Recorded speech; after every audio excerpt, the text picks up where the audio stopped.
Welcome back to Rounding the Bases, Extra Innings, 4 final questions on YouTube with Dr. Brian Davidson. If you have not listened to our audio podcast yet, please do so on Apple, Spotify, or wherever you get your podcasts. I think you'll find it really interesting, fascinating stuff that can help anyone. First question, you talked about going over to India, it being a life-changing thing for you.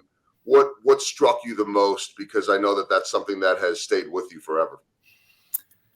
There's a lot of people over in India. And so to me, it was just an eye-opening experience to recognize how many people are in this world and really the number of people that need help and support in building up things like motivation and grit and resilience. So to me, just that sheer volume of people, that was so eye-opening. Okay, second question, as we round the bases, I teased this at the end of the audio podcast, something about an Iowa mascot and a connection there for you. One that was also life-changing, right?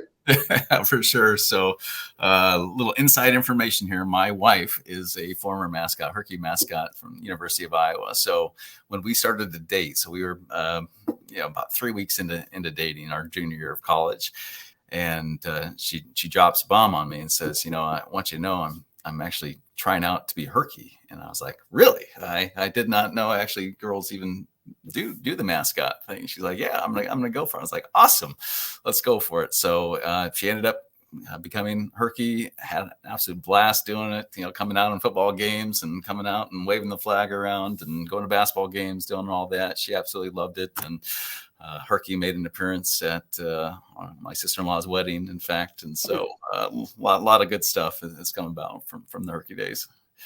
That's fun stuff. I always love those little fun stories like that. Okay, third question. I mean, you've mentioned, being out at West Point, military. I always have thought that some of the best leadership and teamwork comes first and foremost in the military, oftentimes because it can be a matter of life and death.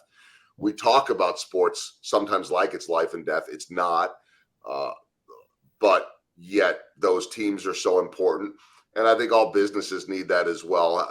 What are when we start talking about things like grit and resilience, and I know everybody's different, but are there similarities, differences between those different, and education, obviously, where it all started for you, students, military, sports world, business? How does it all tie together? How different are they?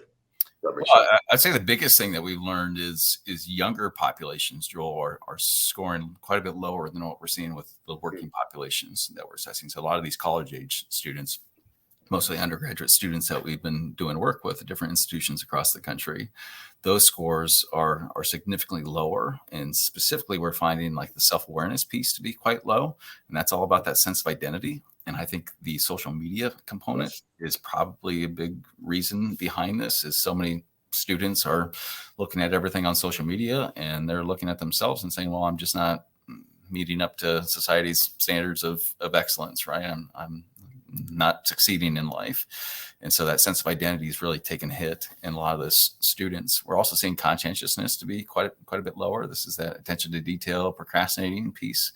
And then the lowest, however, that we're seeing, Joel, is integrity.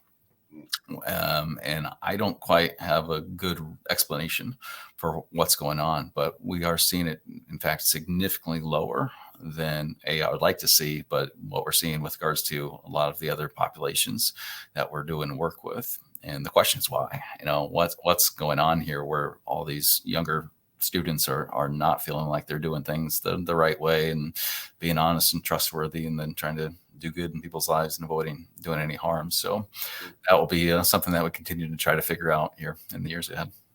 Yeah, I very unscientific here, but I wonder if it is still tied into social media.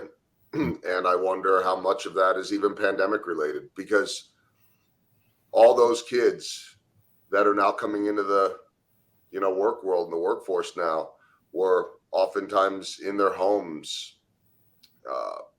doing everything virtually, just like we all were too. But what were they doing at their, they're living on social media? And I don't know. I mean, you'll find out the exact reason over time, I'm sure, but we're in a different place now. Well, I was talking with a higher ed leader out in New York a couple of weeks ago, and I was asking him, what are your thoughts on this? And he said that he thinks students today are inundated with messages of negativity, that no matter what they're doing, like they're doing something wrong. And so they're just consistently hit with that message. And I think maybe that could be shaping that mindset of, hey, I'm just not a good person of high ethical standing. So, or it could be something like we have ethical fading going on in society, where this is a concept where if something is, going against the rules and it's not addressed, well, then it just becomes standard behavior. And so maybe we have just not addressed, poor behavior here over the past several years. And so therefore it's just becoming much more the norm. And so lying and doing things, in the proper way is maybe just becoming status quo. Yeah. And maybe it's all of that combined and all tied together into a very dangerous normalization. Yeah. So it'll be interesting to see what you find on that. Final question to walk off. Let's just look towards the future now. Where do you want to see MindVue going as you continue to trend, hopefully in a positive direction?